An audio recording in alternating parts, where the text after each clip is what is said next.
Sa mundong mabilis manghusga, may mga kwentong kailangang marinig. Lahat sila dumaan, pero walang tumigil. Isang batang basurero at isang sugatang aso, parehong walang may gusto, pero isang gabi, sila ang magsasalba sa isa't isa. Sa ilalim ng isang lumang tulay sa Maynila, may batang lalaki na ang pangalan ay Marco.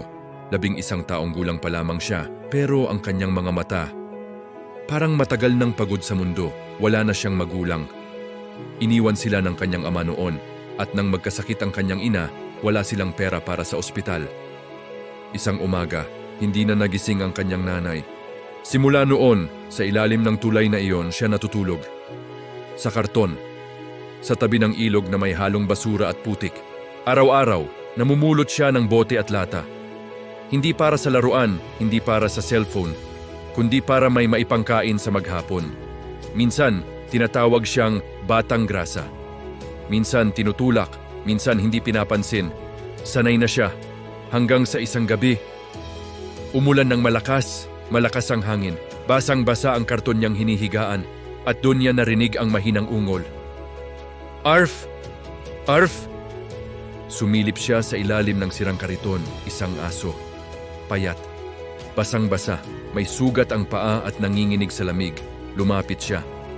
Wala rin bang may gusto sa'yo? Mahina niyang tanong. Hindi tumahol ang aso, hindi umatras. Parang pareho silang pagod sa mundo.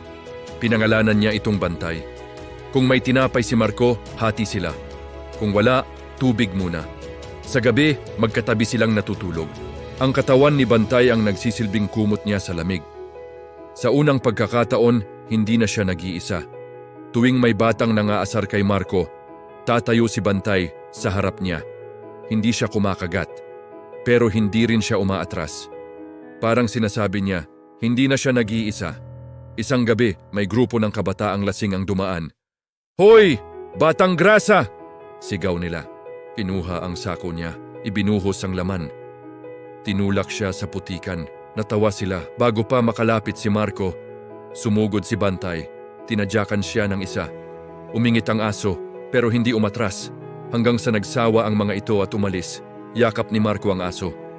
Hindi mo ako iniwan, pero napansin niyang dumudugo ang sugat nito. Kinabukasan, hindi siya nangalakal. Bitbit niya si Bantay, papunta sa maliit na veterinary clinic. May pambayad ka ba? Tanong ng receptionist. Umiling siya. Umupo siya sa bangketa. Tinitigan ng hawak niyang maliit na laruang kotse. Huling alaala ng kanyang ina. Tahimik siyang tumayo at ibinenta yon sa murang halaga, pero sapat para malinis at malagyan ng gamot ang sugat ni Bantay. May nakapansin sa kanila, isang volunteer mula sa shelter. Dinala sila sa isang maliit na programang tumutulong sa mga batang lansangan at hayop. Hindi naging madali ang adjustment. Sa unang gabi sa malinis na higaan, hindi makatulog si Marco. Hindi siya sanay sa katahimikan, mas sanay siya sa takot. Lumapit si Bantay. Ipinatong ang ulo sa kamay niya. At sa unang pagkakataon, matapos ang maraming taon, nakaramdam siya ng kapayapaan. Isang araw, may mag-asawang gustong umampon ng aso. Napili nila si Bantay. Magiging maganda ang buhay niya sa amin, sabi ng babae. Nanikip ang dibdib ni Marco.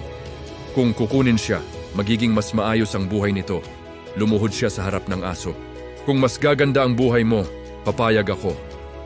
Tahimik si Bantay, tumingin sa kanya at umupo sa tabi niya. Hindi sumama, hindi umalis. Sa unang pagkakataon sa buhay ni Marco, siya ang pinili. Lumipas ang 2 taon, masaya na sila. Hanggang isang hapon, may batang tumakbo sa kalsada. May rumaragasang motorsiklo, walang nakagalaw. Pero si Bantay, tumakbo. Tinulak ang bata palayo at siya ang natamaan. Sa klinik, tahimik si Marco. Hinawakan niya ang paa ng aso.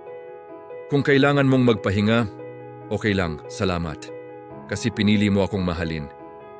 Mahinang kumawag ang buntot. Unti-unting pumikit si Bantay. At doon, tumigil ang tibok. May maliit na animal shelter ngayon. May karatulang Bantay and Marco Animal Rescue.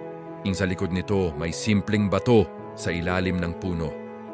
Nakasulat, Bantay ang asong hindi umalis si Marco ngayon ay tumutulong sa mga batang lansangan.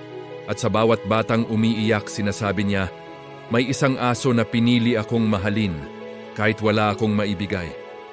Ang tunay na pagmamahal ay hindi nasusukat sa yaman o kakayahan. Ito ay nasusukat sa pananatili, lalo na kapag wala ka nang maibigay. Kung dumating ang araw na kailangan mong pumili, iiwan mo ba ang mahal mo para sa mas magandang buhay niya? O mananatili ka? Kahit masakit,